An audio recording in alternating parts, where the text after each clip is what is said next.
I think we should, given my mental state, we should probably talk about it Oh, first okay, good call. Good call. because Yeah. it's the freshest in my mind a little bit. Yeah. And I watched the movie last night after lifting, like I was kind of talking about, where it's almost the best frame of mind to watch a movie and the worst That's, state of being to watch a movie. You know what I mean? Where you're just letting it happen, like a zebra on the Serengeti getting its intestines ripped out. Your blood, the dopamine and the endorphins are just flowing through your brain, and you're just letting this thing happen to you. As Ash is shrieking in my ear that how much she hates this, I was just letting myself become numb to it. But what did you think? Did you like it? Because people are up the movie's I, ass about how incredible it is, and then some people are like, ugh. dude, I'm not gonna lie to you. I think it might be my favorite movie of the year so far. Here we go. I knew it. I mean, I was like, I knew it because I had. It was so funny because Ash was like, "This is the worst piece of shit movie I've ever seen. I can't believe you're making me watch this. I hate you. You owe me a cake pop and a pumpkin spice latte from Starbucks for making me watch this." But she even admitted, she was like, "I'm sure Volpe will love Exactly. this. Volpe will love this movie," and you know. Ash is a real savage, and we love her to death because we have Trojan horsed poor Ash into so many movies that she had no idea what she was in for. Yeah. You know what I mean? I mean, Killing of a Sacred Deer, and she would know. She got wise to it pretty quick because she knew that when we would have to go to the like more art house, Right. theaters, Whenever it's an Alamo she- at like midnight or something. Well, what was the other? There were other ones that were very specific. Gonna be just indie films, just these little art house Right, movies, right. and she knew. Like a lamb being taken to the slaughterhouse. What was it? We saw Under the Skin. I think that was Yep. one of them. Oh God! Imagine taking your an unsuspecting person into Killing of a Sacred Deer, Under the Skin, The Lighthouse. I took her to. I mean, Yeah. she's just horrified as she's just like, why? Why? I mean, I woke up this morning. She's watching the Smurfs movie with Doogie Howser from 2011, just to give you an idea of where Ash is at in terms of like, I just want to put something on. Well, she's You know what I she's mean? always our litmus test. For Absolutely. like how palatable this is for Yeah. the norms. She's a perfect baseline of what the I would say normal adult population is going to enjoy or not. Uh-huh. She's great for that. You know what I mean? But we're on the different ends of the spectrum in terms of what we are into and all that good stuff. But yeah, go ahead and do you want to kind of rake it down? I mean, when did we start reading the book? Dude. We were reading this book. I think I was. This has like been our fucking Forever. Avengers Endgame. Like we have been teasing this out for like a year because I remember reading the only reason I was interested in reading the book was because I saw Charlie Kaufman was attached to adapt it, and that was like 2 years out from when it like actually got released. And I've read this book 3 times now because every time. Oh my In God. fact, right before I called, like the reason why we're recording so late tonight was I was like, I had watched the movie last night, and then I was like, you know what? I feel like for this podcast, because there are actual big differences between the book and the movie, I should try to skim the book just to like note the differences. And then I ended up literally like speed reading the whole 200-page book like in 2 hours, and then I watched the movie again right before we called. So all this My stuff God, is you have truly redeemed yourself from all the previous occasions where you haven't read the book or you sort of remember reading it from 10 years ago and that was your, so you have, you have surpassed and redeemed yourself completely, my friend. right. Look, if the book's that short, I can take one for the team. But this was like the movie kept on like getting pushed back and everything, so it kind of became this like personal like I need to do this. I need to like finish this Well, they project. had to wait for a really good, non-depressing time of 2020 to put it out, Well, this is totally like I don't know what the Oscar situation this year is, but it was supposed to come out Q1 this year, and I think because nobody wanted depressing shit so early in this horribly shitty year, that was part of it. But I feel like also since there's less competition, like it's probably going to be. I don't know if there's going to be an Oscar race this year, but it's kind of in that Oscar-y demographic. I feel like it kind of got elevated a little bit higher than it would had it been in a more traditional movie season. But it's good for Netflix. I mean, I think the thing I was thinking when I was watching this, and I think I read Charlie Kaufman interviews on this too, is like, yeah, this is a movie that would make. It probably would get a decent amount of money just because of Charlie Kaufman, but I still feel like it would not make that much. And it's like a movie like this definitely works better for something like Netflix, just because it's like it can exist and it doesn't have to be. I feel like you'd have a lot more stipulations to make a movie more commercial than the one we got had it been released in theaters. And I like it for that. I appreciate its its artistic commitment to being horribly depressing, which is most Charlie Kaufman projects, which I think. Yeah, I agree. I will say my one note is, for all the fear people talk about the dreaded suits and their notes, man, and their influence, over the process, man. There doesn't seem to be any interference from any sort of corporate entity into this, because it's about as nonsensical and wild and out there as anything I've seen in recent memory. Yeah, it's the nonsensical weird stuff I was kind of expecting, because once again that's like, that's Charlie Kaufman shtick and everything like that, but I was interested to see it on such a narrow scope, because usually most of his movies have some sort of like, there's definitely like lots of common themes in all of his movies, and this one has a lot of them in it, like loneliness, like not being able to connect with other people, and slowly dying and watching everything like fade away and everything like that. But it was interesting because usually like one of his first movie, which is the first movie that he directed, which is like actually one of my favorite movies ever, Synecdoche, New York, is like. I thought Being John Malkovich was before that, but it was after. Well, so he only wrote the scripts for those.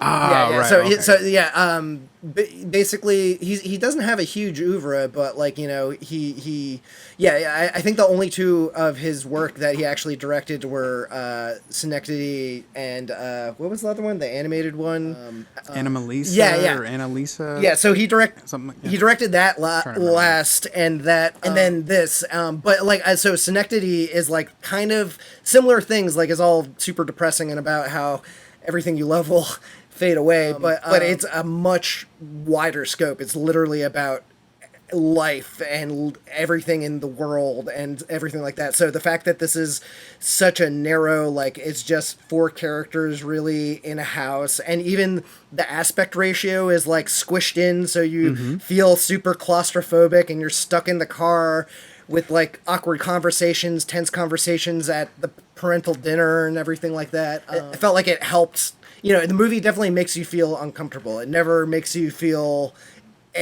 like, even the thing I kept on noticing too is like the editing decisions. The way it's edited is just totally always meant to keep you off guard. And it's really unnerving. Yeah. Really unnerving. Yeah, like, and just like subtle things. Like I think it's like stuff like how Kubrick would do things in The Shining where like they'd have a shot of Jack Nicholson talking to someone, and there'd be a chair in the background, and then they'd cut to the other person. When they cut back, the chair is gone, and like they don't draw attention to it, but on a subconscious level it freaks you out because your brain recognizes that there's some sort of incongruous element there.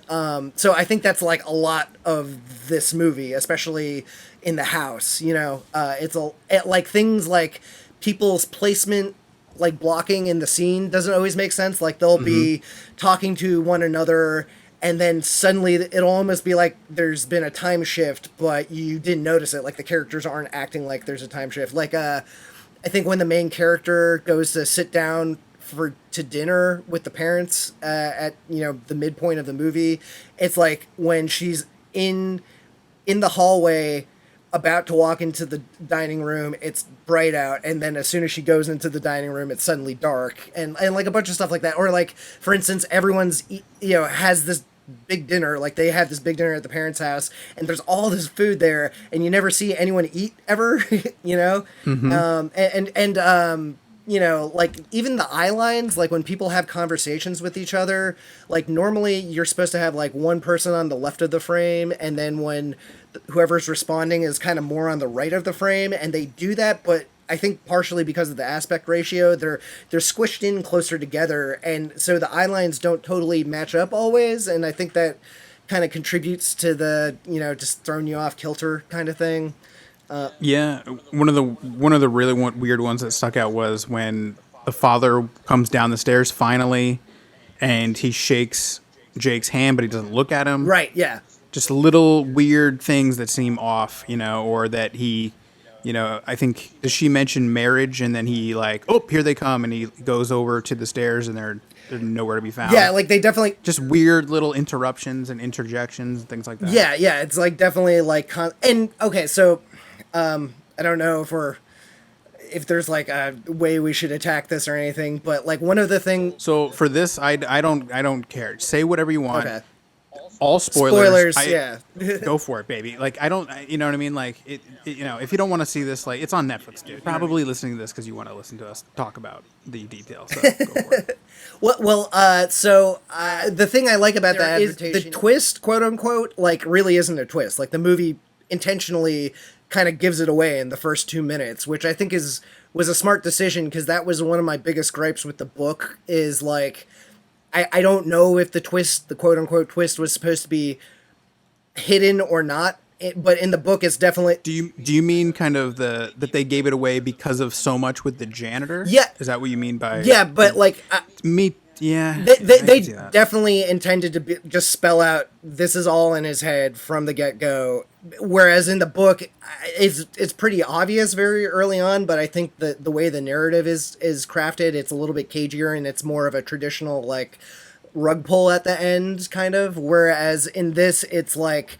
because they reveal so early on that this is all from the janitor's perspective, for me it became not a like what's going on, who are these characters, but like it made me immediately start thinking of like, what is the psychology of the guy who is inventing these characters, and why is he doing it, and the way that they're able to, instead of having to hide all the janitor stuff towards the end and like do a Fight Club where you'd flash back at the end after the twist and you reveal all the times that all the elements that were taken from the janitor's life to make this fantasy, it just shows you it from the beginning so you can start to relate.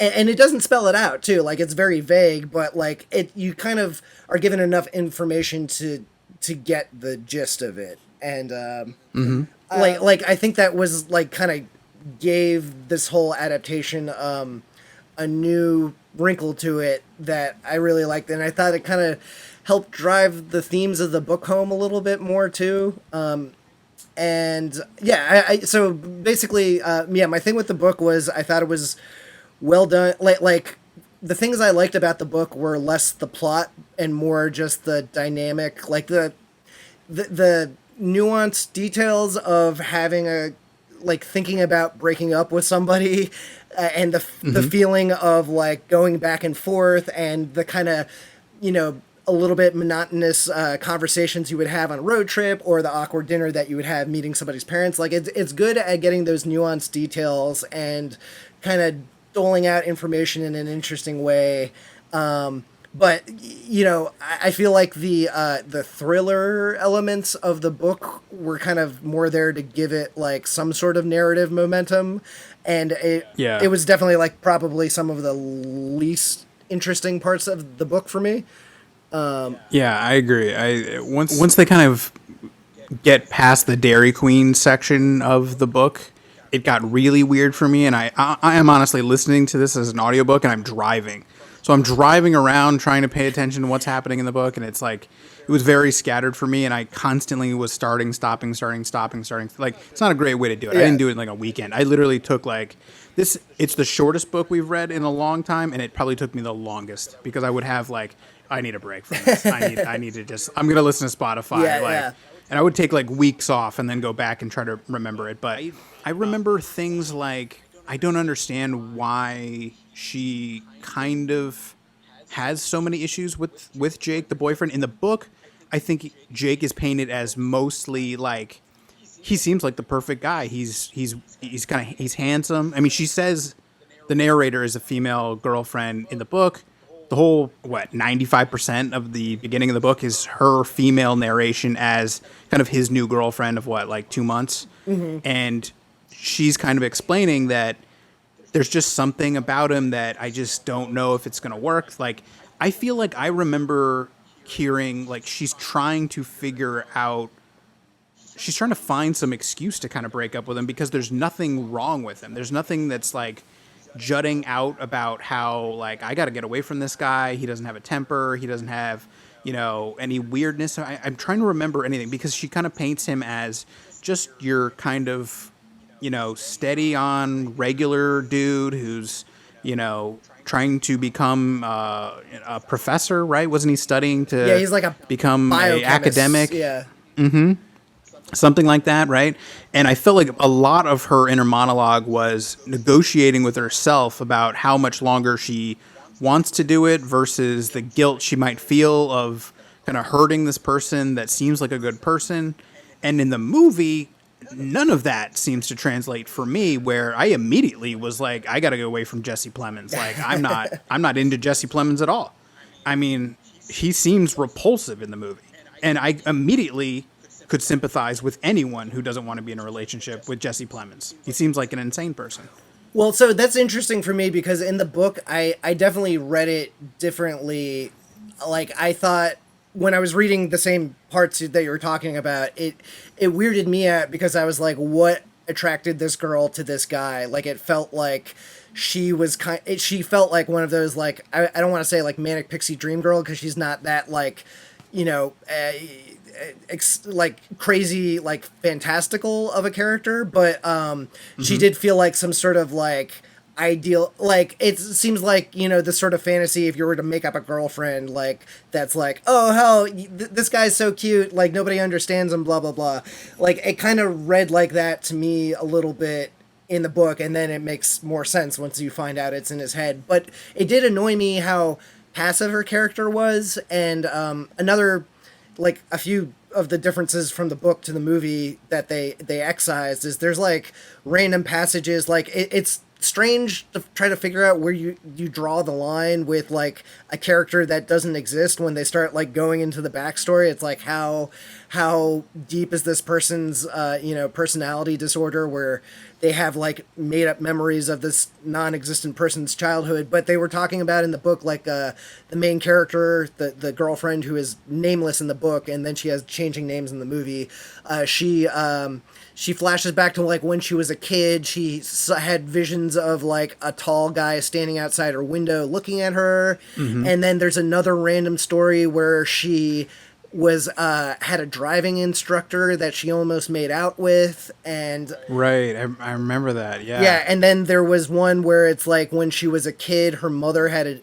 there was a neighbor friend that would kind of like an elderly friend who came over for tea or something. Yeah, except the lady was like evil and like gave the mom like poisoned cookies on purpose just to mess with her. Like, the show, like, you can't really ever know what people are about or thinking inside their head and everything. And so that stuff was all like in the book. Like, I thought the individual passages were kind of interesting, but I never really felt like they coalesced into anything that I could really decipher. Like, I didn't really know I thought they were well written, but I didn't really know what the author was getting at with those sections. So I was glad that they just dropped that for the movie, Why do you think, they kind of touched on it in the movie, but the whole, like, there's this weird kind of subplot, like, throughout the whole book about her phone. Yeah.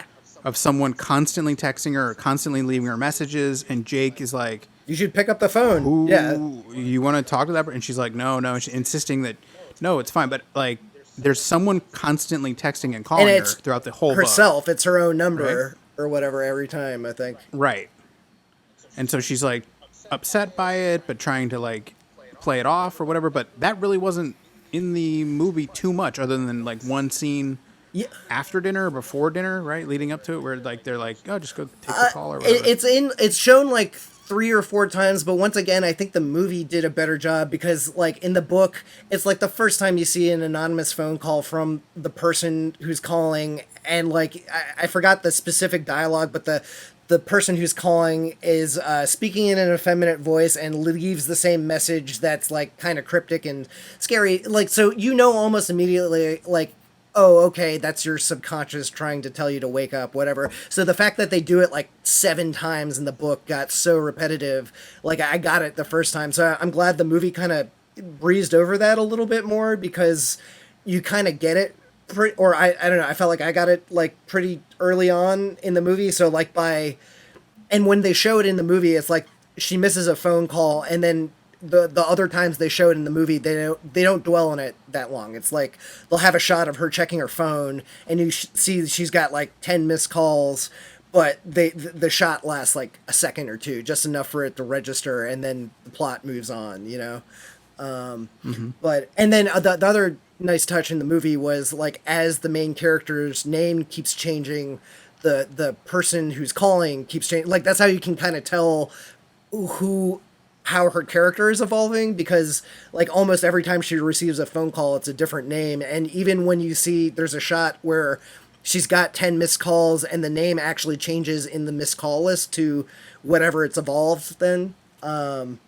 Like yeah, I thought the whole element of them not being able to like have a consistent through line for her character, like she's a physicist like in the first 5 minutes, and then she's a poet, and then she's an artist. Like you can tell it's like basically Jesse Plemons has invented a narrative for her, but he's kind of coming up with it on the fly because he's taking elements of like books he's read or movies he's seen and like kind of weeding them into a narrative, probably like passively, but of course, because he's kind of doing it like it changes from scene to scene. It's not consistent, and it doesn't totally make sense. And it's cool that at certain points, like the characters in his fantasies, like kind of call him out on that every once in a while. And whenever that happens, that's whenever you see like everyone pause and look at each other, and you kind of hear the wind rustle because, you know, it's like his fantasies falling apart, and even in his fantasy, he can't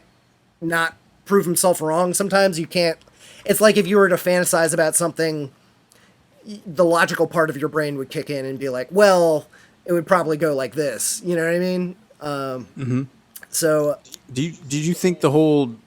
I don't know. Like I haven't always thought about this, but I was thinking like the whole Dairy Queen slash, and what I'm trying to remember what they did in the movie, where they do the whole Tulsi Farms, Tulsi Town, something like that. Yeah, they kind of like they reinvented one, but it was very old school. And I'm like, and then the scene where they go, and in the book they get like what, frozen lemonades or something like that, and she doesn't even want it, but they get them, and kids that are kind of like in the movie where the kids are like they're not hustling, they're just kind of goofing around or whatever. And then the reaction, I felt like I don't remember kind of that weird animosity he had towards the workers at the Dairy Queen. Is that something? Do you think the weird animosity was present day him as a janitor going to a business that was run by kids that go to the school that he works at?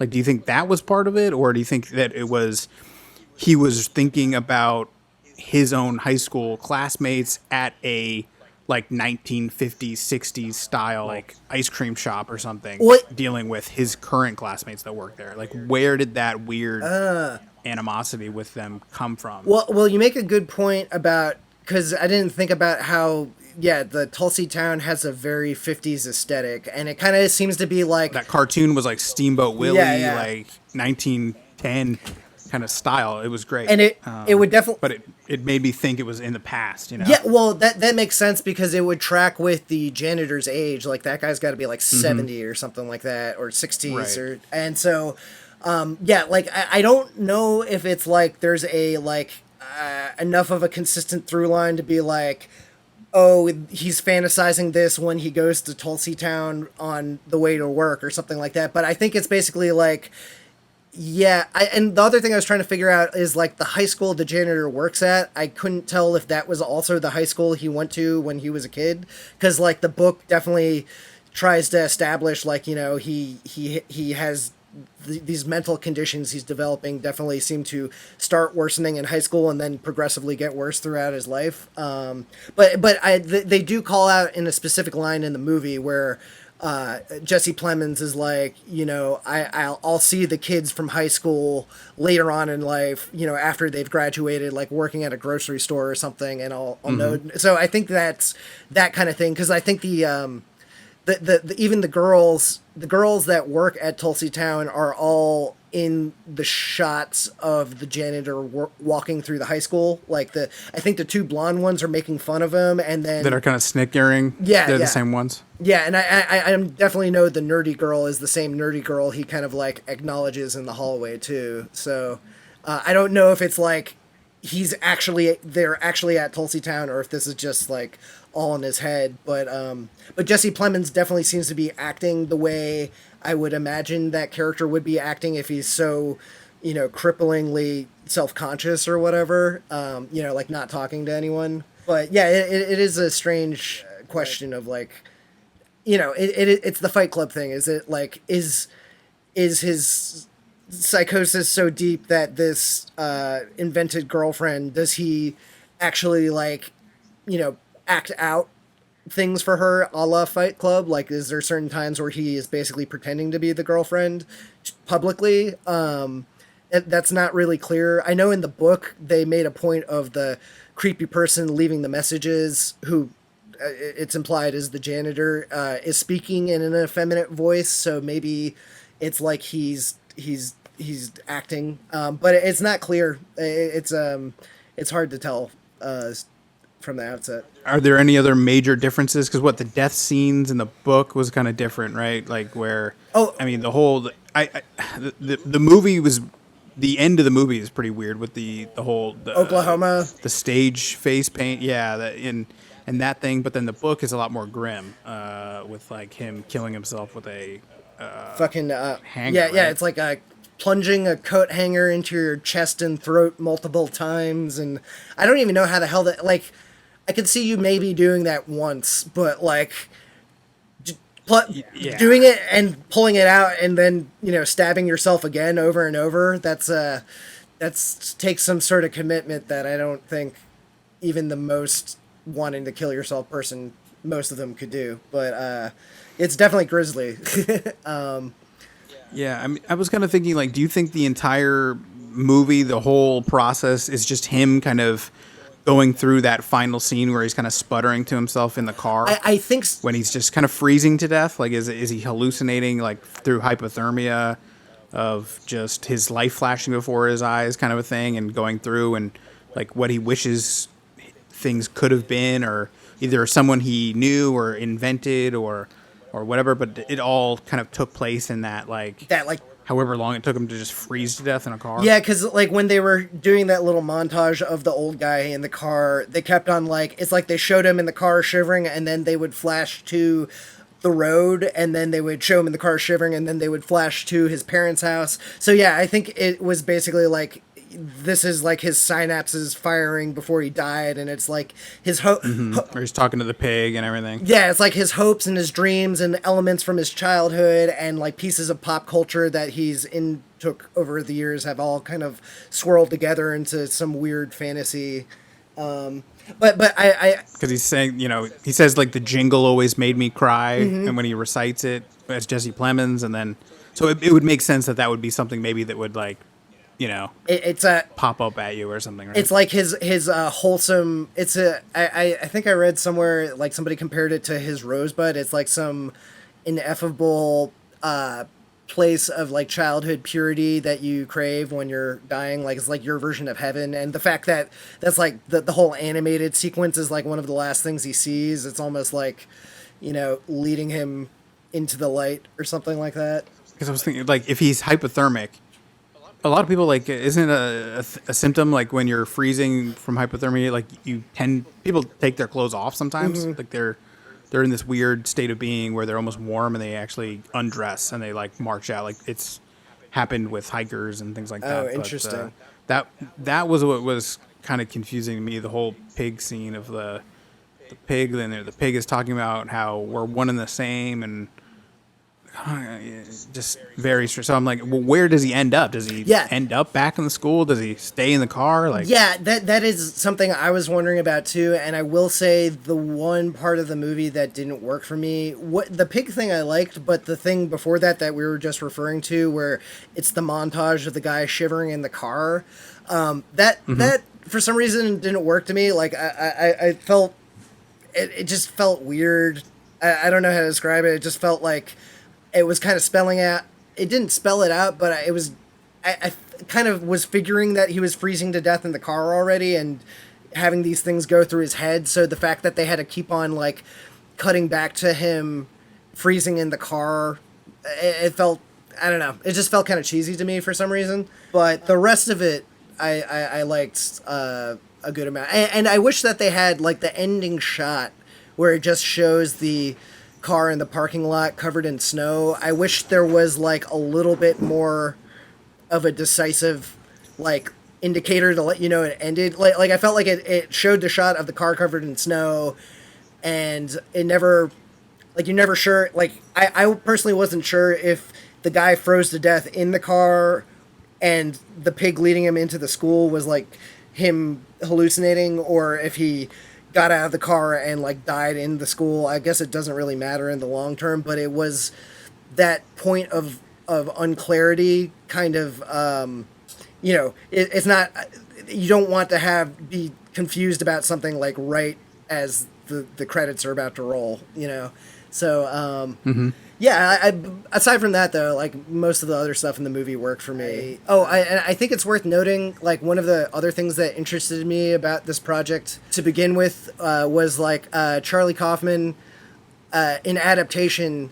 He's got this really, like, Nicolas Cage, who is playing Charlie Kaufman, has a really great scene against Nicolas Cage's twin. Nicolas Cage is playing both roles, where one twin is writing a really shitty script and explaining it to his brother, who's Charlie Kaufman, and the twin with the shitty script, basically, he's like a hack. So he writes a movie that's like a thriller where the twist ending is the damsel in distress, the hero, and the villain are all the same person, and it's a split personality thing. And then Charlie Kaufman takes him to town and explains how the split personality trope is one of the most tired tropes in all of filmmaking, and it should be like cast away and all this stuff. So the fact that he was taking a project on that had, I don't know if it's like split personality per se, but it definitely has that kind of, plot device in it. And, I thought he, by not trying to spell it out too much, it works better. It's all dream logic, Yeah. Do you think a normal person watching that movie would come away with the same conclusion, that they were all kind of the same person? I don't know. I think the book is kind of like, oh, that's what happened? Okay. I didn't figure it out. I remember, to be completely honest, I mean, I figured it out at the end. It was revealed, but I didn't figure it out like halfway through the book. There's nothing, I didn't have any real sense of that going on. But do you think, like, a normal, just random person who watches this movie is going to be able to kind of figure that out? I think in the movie, yes, I would say so. Yeah, I guess so. I feel like they would, just because if not, then I would just kind of throw my hands up and be like, I don't get what the fuck's going on. It's so obvious. Yeah. No, yeah. I mean... No, but it was interesting. Like, Ash was watching it, half on her Instagram, and just, I knew what the whole plot was, so every little snippet that was happening I could pick out and go, okay, interesting, all right, because this is the first time that I've seen any part of I didn't reread the book, obviously. One tour of duty was enough for me, but knowing the gist of the story, watching the film adaptation versus sitting next to someone that's just completely like, what is this? So I was like, I don't know, I don't know. I'll have to ask Ash. I can't remember if she paid enough attention to care, but yeah. It's hard to say because, like I said, I watched this twice, and the first time I watched it, like, lights out with good sound by myself, which I think is a good way to watch it. And then when I was like thinking about rewatching it, I was like, oh, I wonder if like Ross would want to watch it.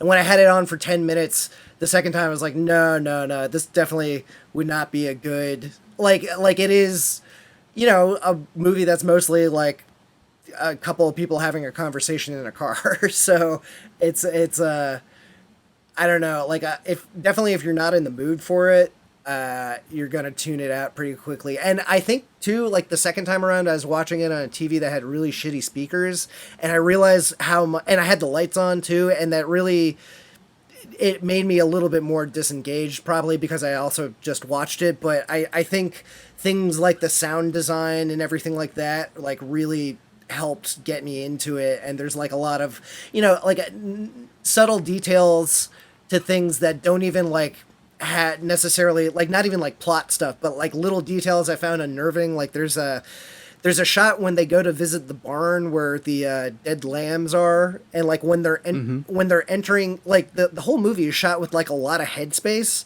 Like it's like shots of people where they only take up like the bottom third of the frame, and the rest of it is just the house and the creepy flower wallpaper or whatever creepy elements are around them.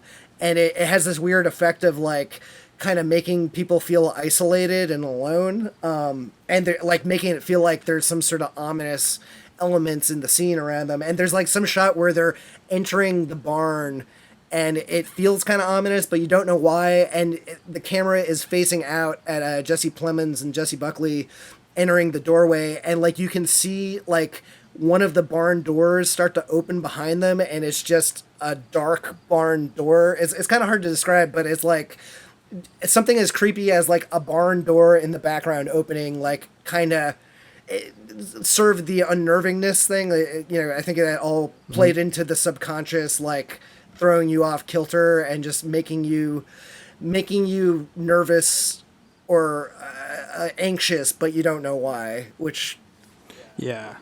No, I think one of the great ones was when the dog is shaking itself dry because it's wet, and it just does it for a little bit too long. Yeah. Like everyone kind of knows like how long a dog shakes itself off. Like it's kind of a weird thing, but you have this expectation of how long a dog does that, and it does it just a little too long, and little things like that. And then it just disappeared. Like the dog is never like the dog is only there when somebody remembers there's supposed to be a dog there, and the dog is only shaking it. It's like that's the one memory he has of the dog, is like the dog like trying to dry itself off or something.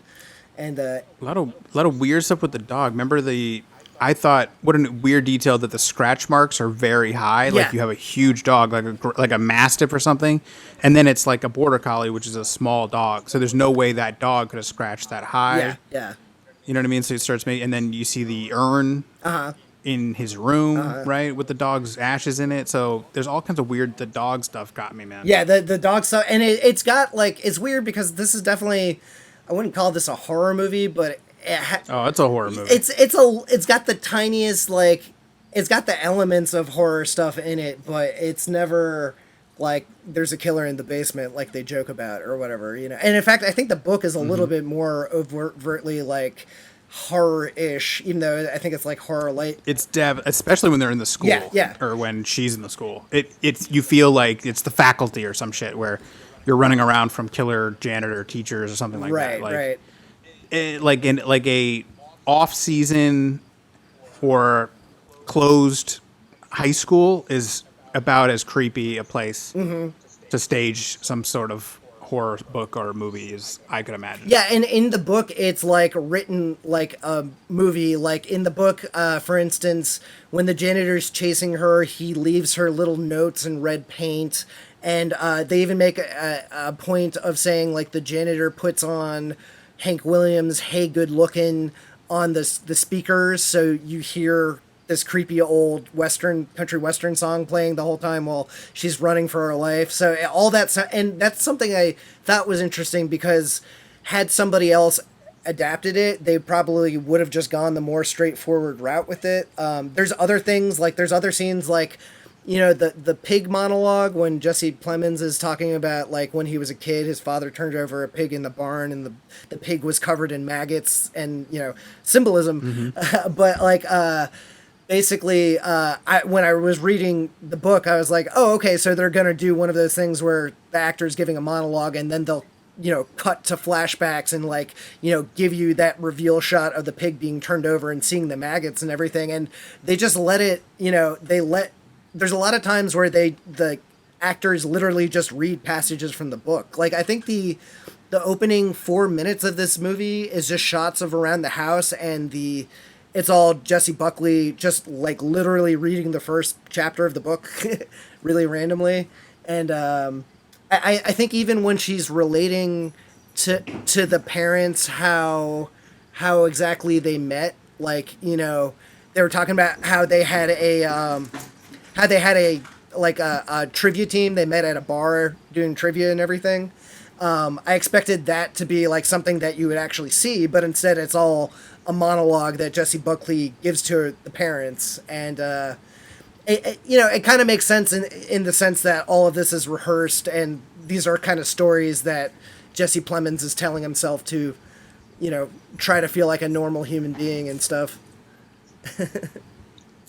How did you feel about Toni Collette? Because I thought she was incredible in it. I don't know how similar I remember the book and the parents. I thought the parents were a little bit more normal in the book, right? Where maybe it's just a bit weird or they're just a bit off, but in the movie, it's just so overplayed about how weird and creepy and kind of insane this is with the age flash jumps and back and forth and the wardrobe changes and things like that.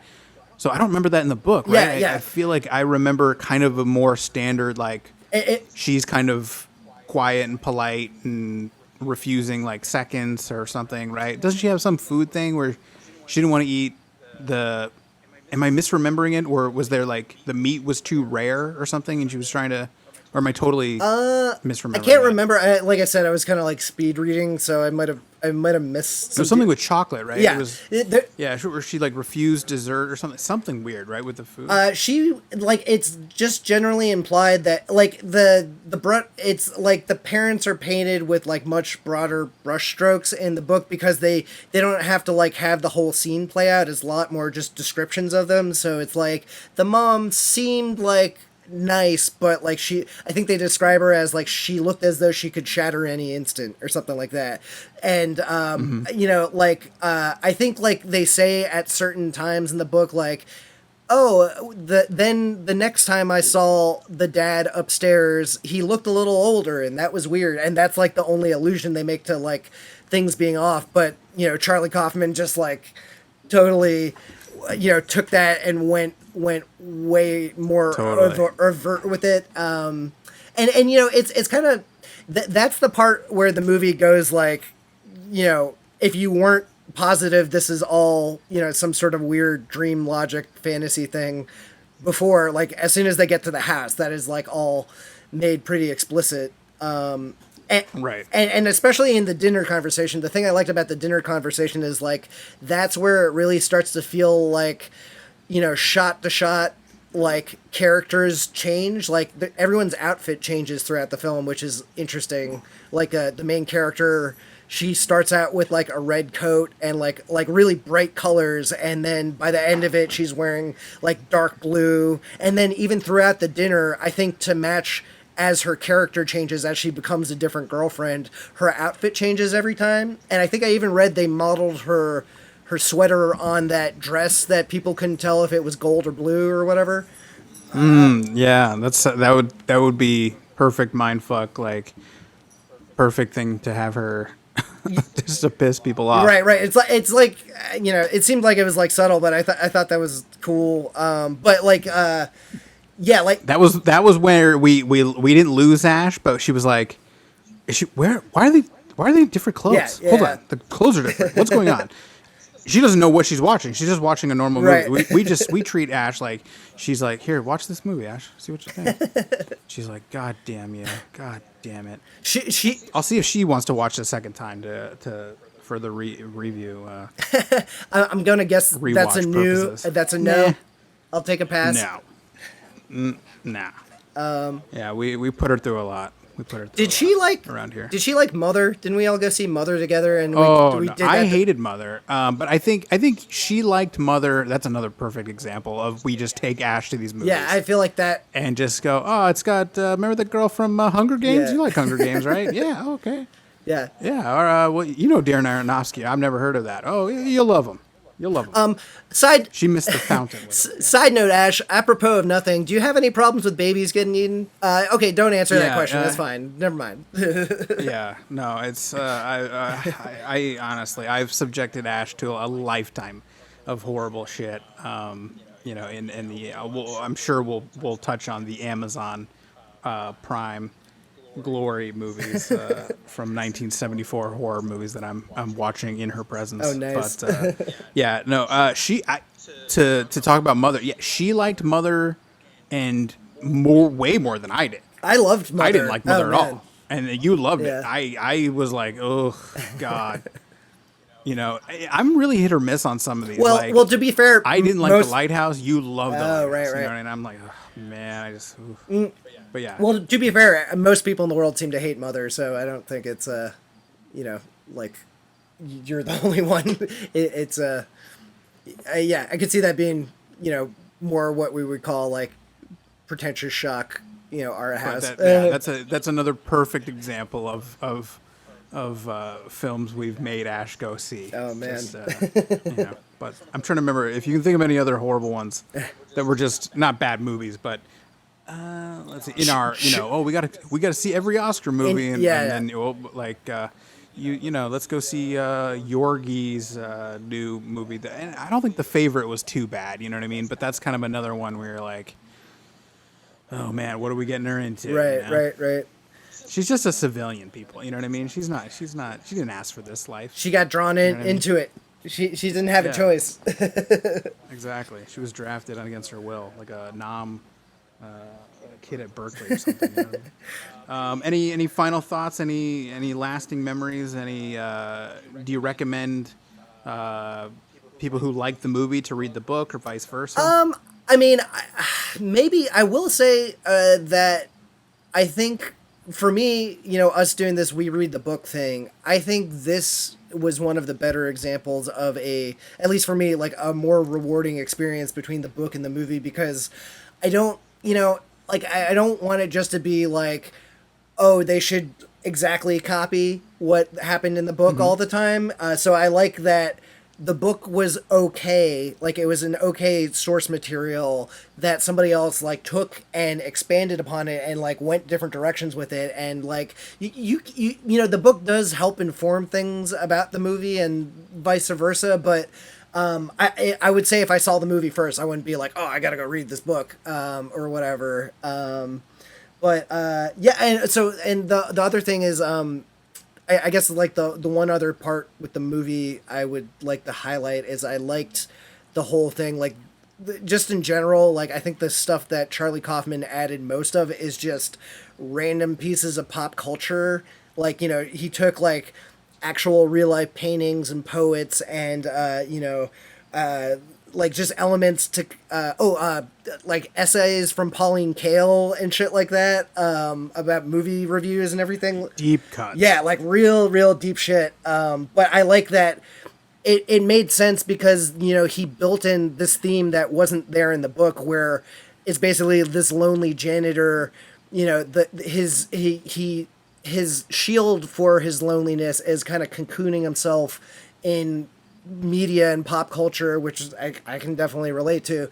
But you know, like it's basically all that scene where they do the fake shitty romantic comedy and how that kind of starts to infect, like the girl from the romantic comedy actually becomes his girlfriend at a certain point. I thought that was really good send up. I really liked the implications of the Oklahoma stuff, which for me just kind of hit me personally because you'll remember I was in Oklahoma in high school. I do remember, my man. So it was good. I came to watch. I'm sure. Yeah, and it was giving me flashbacks, especially with all the people in the stage makeup and everything, because I remember everyone having to wear that, and so like the Oklahoma stuff is like all ties in really well. The thing at the end where they you know, basically Jesse Plemons sings a song. It's all the stuff. a lot of the allusions to Oklahoma that have to do with the main character is basically they're comparing him to Judd, who is the bad guy in Oklahoma. And I remember when we were doing the play, it's really fucked up because